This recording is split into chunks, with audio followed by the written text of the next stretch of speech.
Assalamualaikum warahmatullahi wabarakatuh. Salam sejahtera untuk kita semua. Jumpa lagi dengan Bu Desi di mata pelajaran Sejarah Indonesia kelas 11. Kali ini kita akan belajar tentang perebutan hegemoni bangsa-bangsa Eropa di Indonesia. Setelah VOC bubar pada tanggal 31 Desember 1799, tidak serta-merta mengakhiri praktik kolonialisme dan imperialisme di Indonesia. Setelah VOC dibubarkan, Indonesia diurus oleh Dewan Asia. Pemerintahan dipegang oleh Gubernur Jenderal Johannes Sibek. Ada dua komisaris jenderal. Yang pertama ada Nedenburg yang berpandangan konservatif, dan yang kedua ada Van Hogendorp yang berpandangan liberal. Perbedaan tersebut diselesaikan dengan charter pada tahun 1804, tetapi tidak dilaksanakan karena adanya serangan dari Inggris. Perebutan hegemoni ini dimulai dari masa pemerintahan Herman Willem Daendels pada tahun 1808 sampai dengan 1811. Pada tahun 1806, Perancis membubarkan Republik Bataaf dan membentuk Kerajaan Belanda. Kemudian, mengangkat Louis Napoleon sebagai Raja Belanda. Louis Napoleon mengangkat Herman Willem Daendels sebagai Gubernur Jenderal di Indonesia pada tahun 1808. Ada beberapa kebijakan yang diterapkan oleh Herman Willem Daendels. Yang pertama, bidang politik dan pemerintahan. 1. Pusat pemerintahan masuk ke pedalaman. Yang kedua, Dewan Hindia dibubarkan diganti dengan Dewan Penasehat. Ketiga, membentuk Sekretariat Negara. Keempat, Pulau Jawa dibagi menjadi 9 prefektur dan 31 kabupaten dengan tujuan untuk mempermudah administrasi pemerintahan. Terakhir, para bupati dijadikan pegawai pemerintahan. Kedua, di bidang hukum dan peradilan. Yang pertama, membentuk 3 jenis pengadilan, yaitu untuk orang Eropa, orang pribumi, dan orang timur asing. Yang kedua, memberantas korupsi tanpa pandang bulu. Pemberantasan korupsi diberlakukan terhadap siapa saja, termasuk orang-orang Eropa dan timur asing. Ketiga, kebijakan di bidang sosial. Yang pertama, rakyat dipaksa melakukan kerja rodi. Yang kedua, perbudakan dibiarkan berkembang. Yang ketiga, menghapus upacara penghormatan kepada presiden, sunan, atau sultan. Keempat, membangun jaringan pos distrik dengan menggunakan kuda pos. Kebijakan yang keempat di bidang militer dan pertahanan. Yang pertama, membangun jalan raya dari Anyar sampai Panarukan. Yang kedua, menambah angkatan perang. Yang ketiga, membangun pabrik senjata di Gresik dan Semarang. Yang keempat, membangun benteng-benteng pertahanan seperti benteng Nestor Cornelis. Terakhir, membangun pangkalan angkatan laut di Ujung Kulon dan Surabaya. Yang kelima, kebijakan di bidang ekonomi. Yang pertama, membentuk Dewan Pengawas Keuangan. Yang kedua, mengeluarkan uang kertas. Yang ketiga, memperbaiki gaji karyawan. Yang keempat, monopoli perdagangan beras. Yang kelima, melakukan penjualan tanah-tanah kepada pihak asing. Yang terakhir, mengadakan Priangar Stelsel atau kewajiban bagi rakyat Priangan untuk menanam tanaman ekspor topi yang hasilnya laku di pasaran dunia. Salah satu kebijakan fenomenal Daendels adalah membangun jalan raya dari Anyer hingga Panarukan. Oleh karena kebijakan menjual tanah kepada swasta, pemerintah Belanda memberhentikan Daendels dari jabatannya sebagai Gubernur Jenderal. Akhir kekuasaan Herman Willem Daendels pada tahun 1811 disebabkan oleh beberapa faktor. Yang pertama, sikapnya yang otoriter terhadap raja-raja Jawa yang menimbulkan pertentangan. Kedua, penyelewengan dalam kasus penjualan tanah kepada pihak swasta. Ketiga, keburukan dalam sistem administrasi pemerintahan. Pada bulan Mei 1811, Daendels dipanggil pulang ke negerinya, kemudian digantikan oleh Jan Willem Jansen. Tugas Jan Willem Jansen yang pertama, memperbaiki Pulau Jawa yang telah ditinggalkan Daendels. Kedua, memperkuat pertahanan Jawa untuk membendung serangan Inggris. Tetapi faktanya, Jansen tidak memiliki kecakapan sesuai yang diharapkan. Kedua, saat mendapat serangan Inggris, Jansen justru memilih mengungsi ke Salatiga dan akhirnya menyerah di Tuntang. Penyerahan Jansen secara resmi ke pihak Inggris ditandai dengan adanya kapitulasi Tuntang yang ditandatangani pada tanggal 18 September 1811 yang isinya: pertama, Pulau Jawa diserahkan kepada Inggris. Kedua, semua tentara Belanda menjadi tawanan Inggris. Tanggal 18 September 1811 adalah tanggal dimulainya kekuasaan Inggris di Hindia. Gubernur Jenderal Lord Minto secara resmi mengangkat Thomas Stamford Raffles sebagai penguasa. Pusat pemerintahan Inggris berkedudukan di Batavia. Raffles berpegang pada 3 prinsip.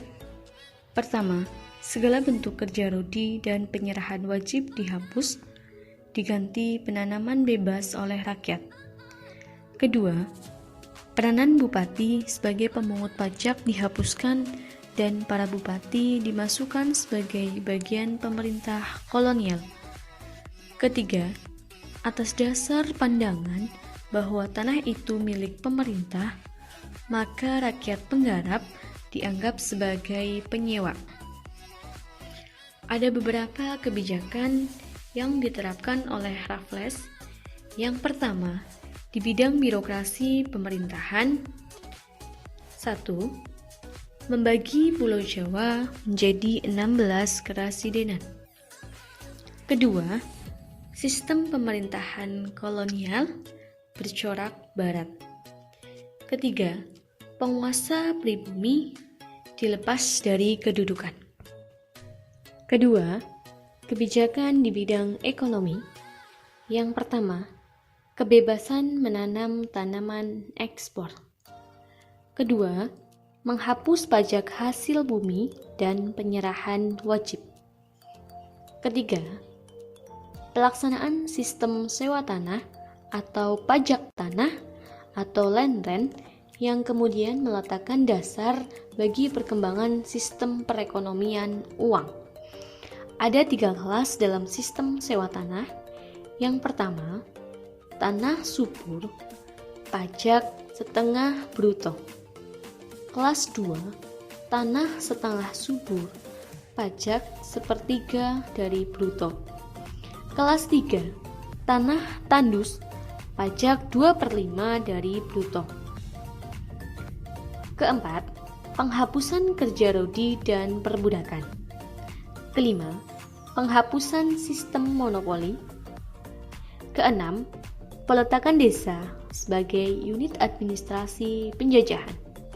Terakhir, monopoli garam dan minuman keras. Tujuan sewa tanah atau land rent yang pertama, untuk menjual secara bebas Yang kedua, meningkatkan daya beli masyarakat. Yang ketiga, agar pemasukan tetap. Dan yang keempat, sistem ekonomi barang. Pelaksanaan sewa tanah. Yang pertama, paksaan diganti kebebasan. Adanya hubungan perjanjian.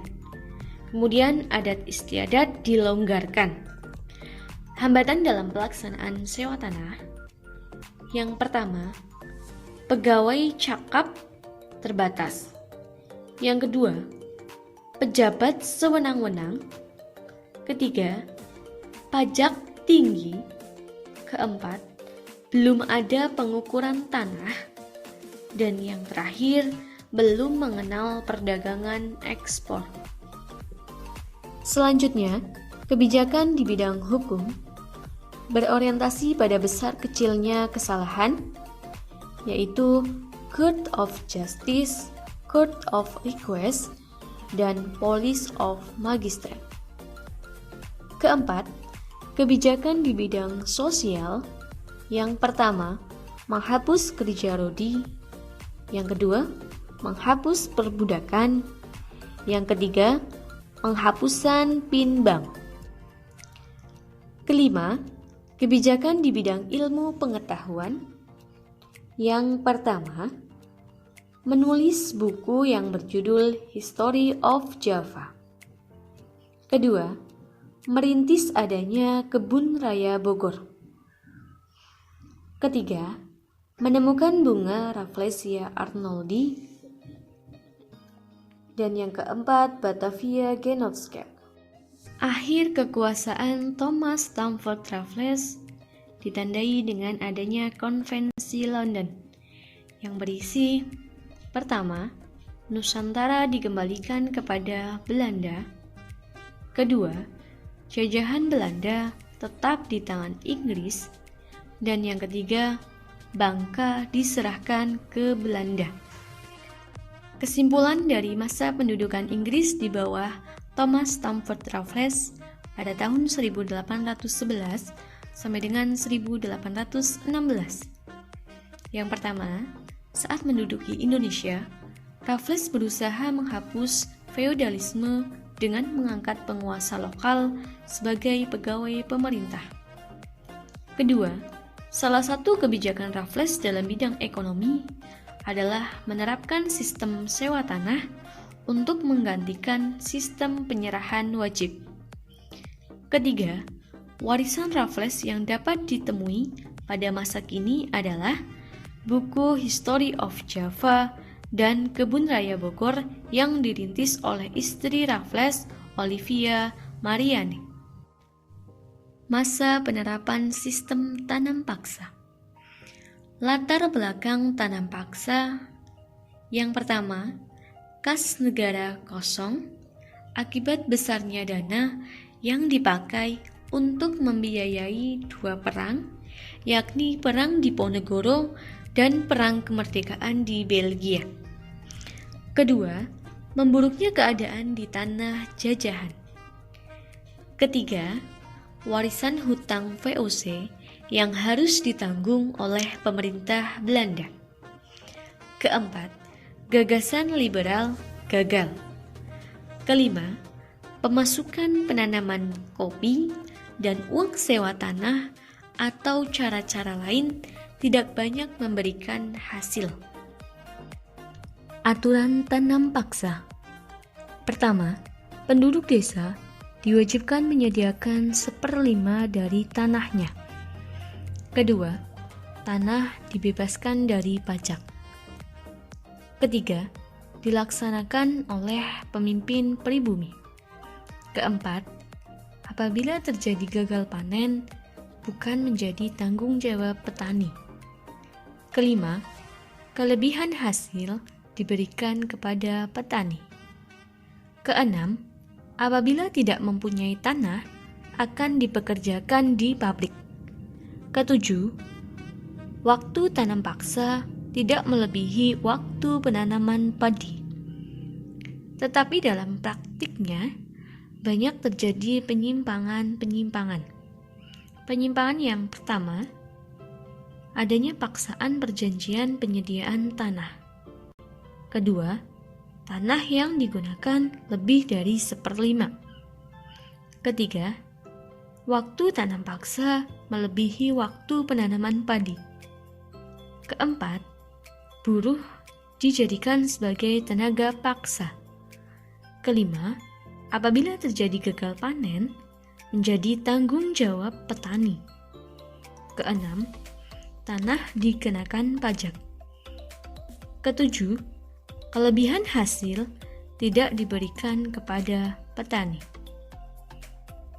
Sistem tanam paksa menimbulkan akibat sebagai berikut. Bagi Belanda, 1. Keuntungan dan kemakmuran rakyat Belanda. Kedua, utang-utang Belanda terlunasi. Ketiga, penerimaan pendapatan melebihi anggaran belanja. Keempat, kas negeri Belanda yang semula kosong dapat terpenuhi. Kelima, Amsterdam berhasil dibangun menjadi kota pusat perdagangan dunia. Keenam, perdagangan berkembang pesat. Bagi Indonesia, 1.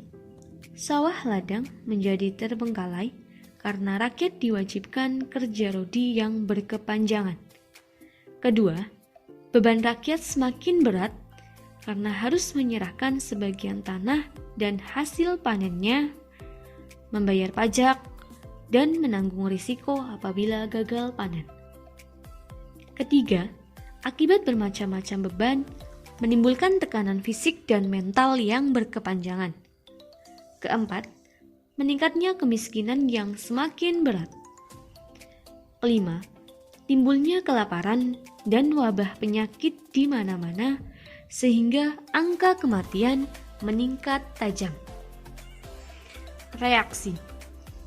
Rakyat Indonesia melakukan perlawanan di Sumatera Barat dan pembakaran tembakau di Jawa. Kaum pengusaha menginginkan penghapusan sistem tanam paksa. Kaum humanis Belanda, Baron van Huvell dan Edward Doesdecker, menuliskan buku yang berjudul Max Havelaar dengan menggunakan nama samaran Multatuli. Kesimpulan masa penerapan sistem tanam paksa. Sistem tanam paksa dicetuskan oleh Johannes van den Bos. Kebijakan tanam paksa mulai diberlakukan pada tahun 1830 serta difokuskan pada peningkatan produksi tanaman yang laku di pasaran internasional seperti kopi, tembakau, tebu, teh, dan nila. Akibat tanam paksa, bagi Belanda, pelaksanaan tanam paksa mendatangkan keuntungan. Keuntungan yang diperoleh Belanda sekitar 967 juta gulden. Bagi bangsa Indonesia, tanam paksa menyengsarakan. Meskipun demikian, melalui tanam paksa, bangsa Indonesia mengenal jenis komoditas baru yang laku di pasar internasional. Masa penerapan politik pintu terbuka atau sistem ekonomi liberal atau yang dikenal dengan sistem usaha swasta dilatar belakangi oleh penderitaan rakyat akibat sistem tanam paksa. Sistem usaha swasta ditandai dengan 1. Adanya Undang-Undang Perbendaharaan Negara. Kedua, Undang-Undang Gula atau Suikerwet pada tahun 1870. Ketiga, Undang-Undang Agraria pada tahun 1870. Pelaksanaan sistem usaha swasta, para pemodal asing diberi kebebasan menanamkan modalnya di Indonesia. Sementara itu, pemerintah kolonial bertindak sebagai pengawas, pelindung, dan penyedia fasilitas bagi para penanam modal. Tetapi dalam perkembangannya, sistem ekonomi liberal tidak lebih baik dari sistem tanam paksa, karena tidak dapat membawa kesejahteraan bagi rakyat Indonesia. Demikianlah tadi materi kali ini. Semoga bermanfaat untuk kita semua. Sampai bertemu di materi selanjutnya. Akhir kata, wabillahi taufiq wal hidayah. Wassalamualaikum warahmatullahi wabarakatuh. Salam semangat dan tetap menjaga kesehatan.